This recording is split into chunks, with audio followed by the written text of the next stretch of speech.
Hi, everybody. I want to start my personal blog by introducing myself. My name is Liz.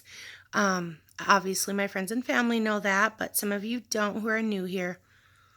The purpose of my blog is to help women, especially, but I guess man or woman, if you are in any sort of abusive relationship, anybody who has had to deal with going through court. Um, my goal ultimately is to help people feel like it is okay to express your feelings, that it's okay to feel embarrassed when we go through things.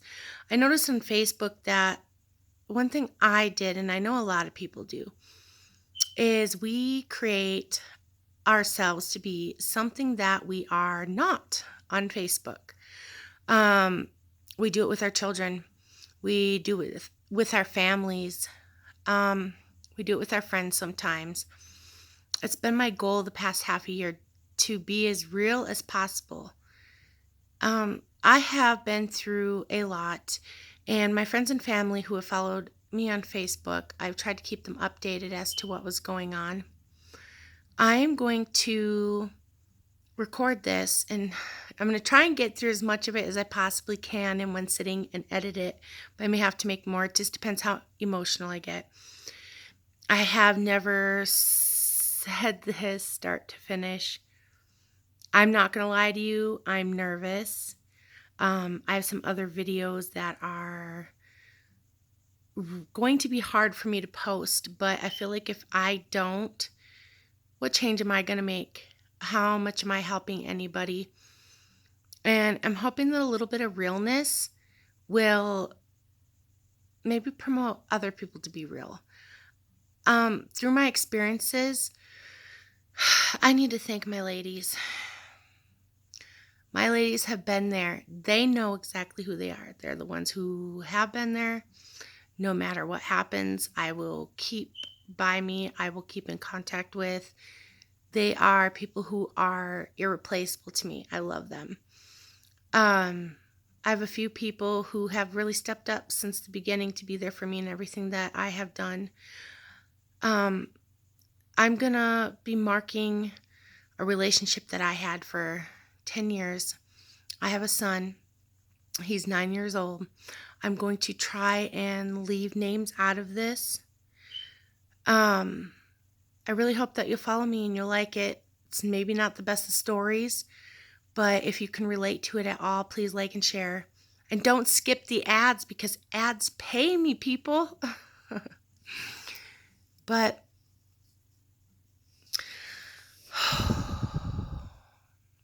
so 10 years ago, actually almost 11 years ago, I met somebody.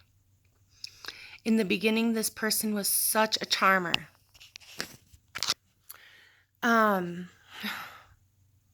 He pretty much swept me off my feet, made me feel like I was the most beautiful woman in the world.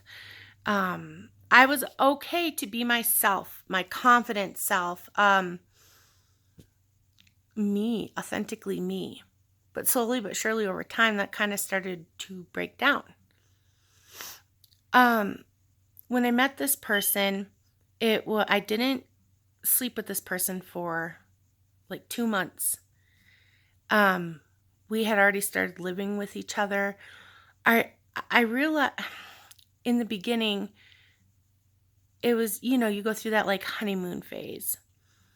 And I remember laying in bed a lot, and I remember just getting so frustrated, like it was almost too much smothering. And it was to the point where I couldn't even get up to walk to another room to get something to eat. Or I couldn't just get up out of the room to go to the bathroom. Where are you going? I'm just going to use the bathroom. And I wanted to be out doing something else. Now, when we first got together, this person had a crud job. He wanted to quit it. I had my own place. I had my own car. I had my own income. And I let him move into my place. I let him borrow my car. I helped him get a job. And 6 months later, I ended up pregnant. And it was a pregnancy out of only a few times we actually slept together. What came from that was the most amazing, beautiful moment of my life, my child. So there's no regrets for that ever. Um,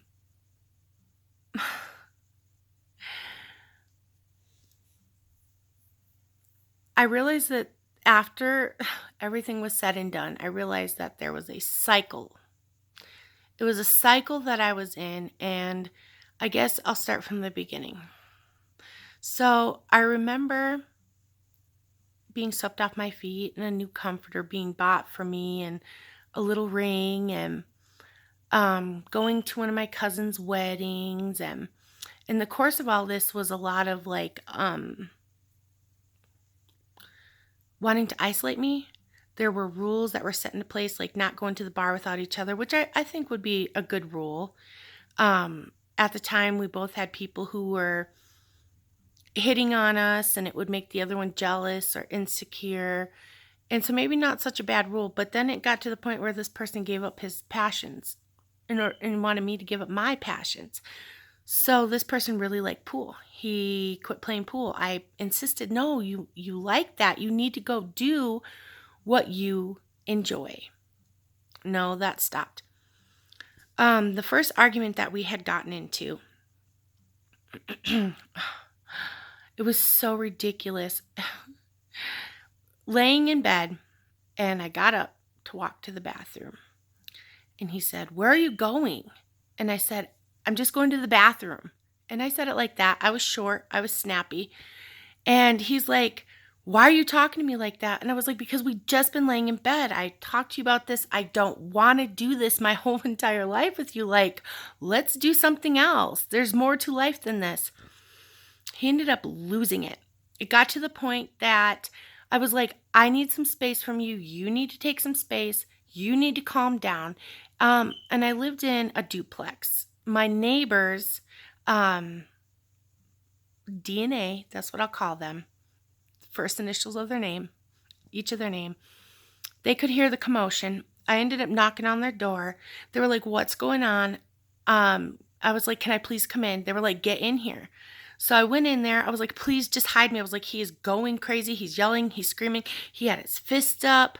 And so I ducked down. I was on their couch. We were on a ground level. So D and A and I watched as C was walking around the duplex. "Liz, Liz, where are you?" Like, just crazy. When I thought that he'd went back in the apartment, because I had my keys, I went to go get in my car, and he realized I was getting in my car. I'm assuming he's seen it out of my bedroom window.